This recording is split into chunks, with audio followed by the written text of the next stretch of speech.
Los escritos de don Milani provocaban la curiosidad y el interés de numerosos visitantes.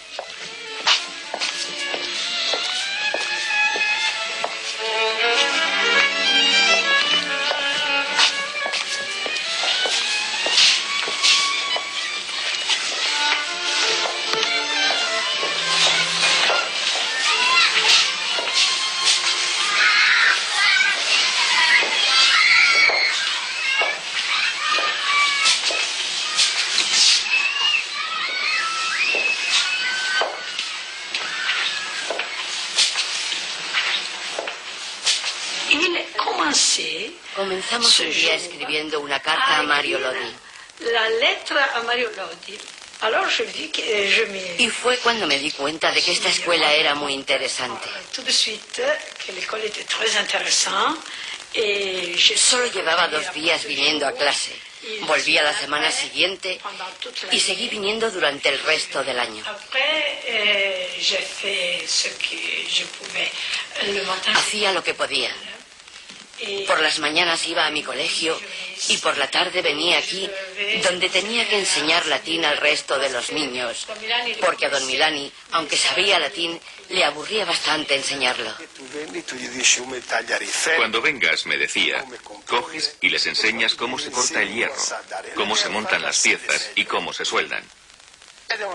Diles que se hagan una silla cada uno. Me parece un poco difícil, le dije. Hace falta un poco más de tiempo para hacerse una silla, sobre todo si es un chaval. Puedes decir misa, me contestó. Tú enséñales a montarlas y a soldarlas, después no te preocupes. Luego, si la sueldan mal o no lo consiguen hacer, pues nada. Porque dice, cuando se sienten encima, si lo han hecho mal, se caerán al suelo y así aprenderán más rápido a hacerlo mejor. A veces les ayudaba a estudiar historia o anatomía. Me acuerdo que estuvimos un mes estudiando anatomía. Simplemente estudiaba con ellos. Yo no era profesora de anatomía. Los chicos estaban muy atentos. A veces él les hacía alguna pregunta, o yo, pero también les decía a los chavales que preguntaran cosas e hicieran comentarios. No se trataba de que estuvieran callados como tumbas. Lo que quería es que aprendiesen. Les decía, pregunta eso, venga. Pregunta a los demás qué es esto, o bien, a ver quién te dice para qué sirve eso.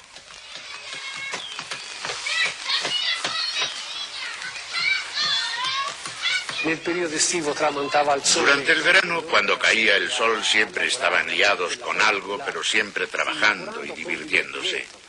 Él decía, ojalá pudiéramos ponerle un clavo al sol para pararlo, porque tenemos tanto que hacer, tantas cosas. Querían saber cuál era la orientación política del periódico en el que yo trabajaba. Preguntaban por qué el diario trataba tal tema así, etc. Querían saber con qué actitud ocupaba mi puesto. Y de repente me hicieron un auténtico examen. O mejor dicho, un juicio. Eso fue una gran sorpresa para mí. Ver a esos chicos que vivían en tales condiciones de aislamiento y tenían tanta curiosidad por los temas políticos, los problemas sindicales, la educación civil, la representación popular o por el funcionamiento de las cámaras. Esos chicos conocían la historia del fascismo en Europa, la historia de los hebreos, la historia de las persecuciones de los nazis. Y vivían la realidad del mundo con la conciencia y el espíritu de futuros ciudadanos. Y no como niños pequeños que están allí sentados para que les metan ideas en la cabeza.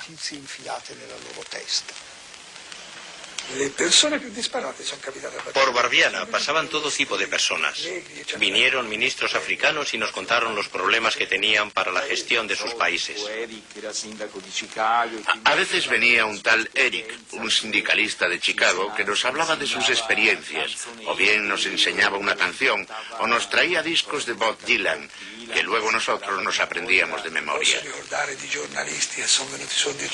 Me acuerdo que venían periodistas a contarnos cosas curiosas y abogados que nos explicaban las leyes o cómo se dictaba una sentencia. A veces estábamos en clase sentados en torno a la mesa y de repente decía, vamos fuera chicos. Y nosotros recogíamos todo y nos íbamos a escuchar a tal o cual personaje que estaba de visita en Barbiana y que tenía algo que enseñarnos.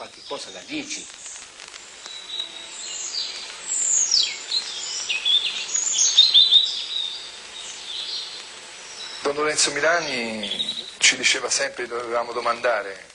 Don Lorenzo Milani siempre nos decía que cuando veíamos a esta gente teníamos que hacerles preguntas, que teníamos que aprovechar la oportunidad para aprender algo de ellos. Decía que había que escuchar todo lo que sabían y que era bueno que viniesen a contarnos cosas.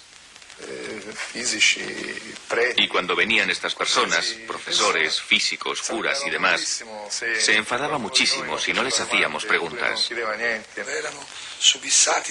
Les bombardeábamos a preguntas. Les planteábamos 1000 cuestiones. Les interrogábamos. De esta manera les sacábamos todo lo que nos podían aportar. Me acuerdo muy bien de una vez que vino un matemático y estuvimos todo el día dando matemáticas, desde las 8 de la mañana hasta las 7 de la tarde. Aquel señor se quedó verdaderamente impresionado y dijo, yo no sería capaz de llevar una escuela de esta manera. Al día siguiente nos hacía escribir una redacción sobre la visita, sobre aquello que habíamos discutido, sobre el personaje, sobre el tema, en fin, sobre todo lo que habíamos aprendido. Un emigrante que trabaja en un restaurante inglés nos ha dicho que en Inglaterra para divorciarse basta con hacer una instancia. Una amiga alemana, Elga, dice que en Alemania para que te contraten hay que jurar no ir a la huelga nunca.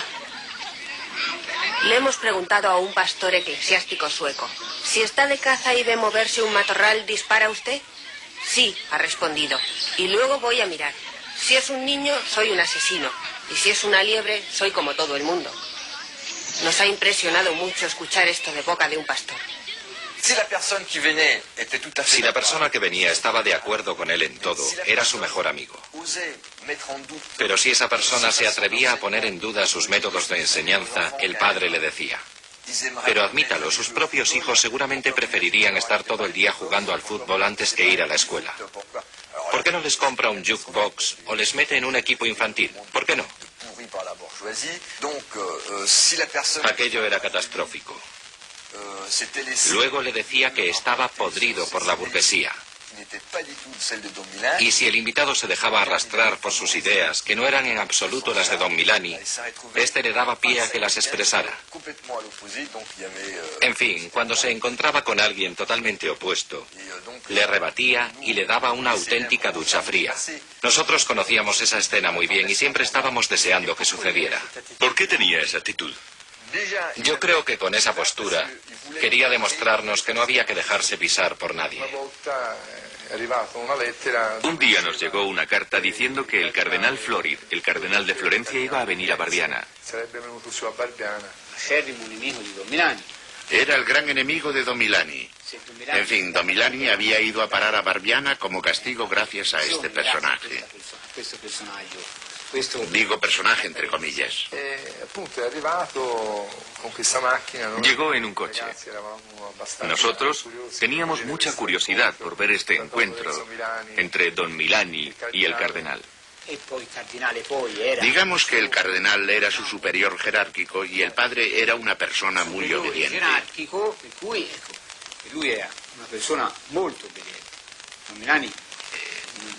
Al contrario de lo que piensa la mayoría de la gente, don Milani no era un revolucionario rebelde, era un revolucionario obediente. El padre salió a su encuentro muy tranquilo y estuvo correcto, pero no de una manera sumisa. Vamos, él estaba como muy tranquilo. Le saludó de una manera No sé, le besó la mano, pero yo diría que no fue exactamente un beso de sumisión. El cardenal quería quedarse a solas con don Milani, ya fuera en el confesionario o en la habitación, y hablar con él a puerta cerrada de los problemas de la parroquia, de los problemas episcopales. E parlare a quattro occhi dei problemi della parrocchia, dei problemi episcopali, ¿no? Don Milani se negó inmediatamente. Dijo no, su eminencia ilustrísima debe saber que quien viene a Barbiana debe hablar delante de los chicos, porque ellos tienen que aprender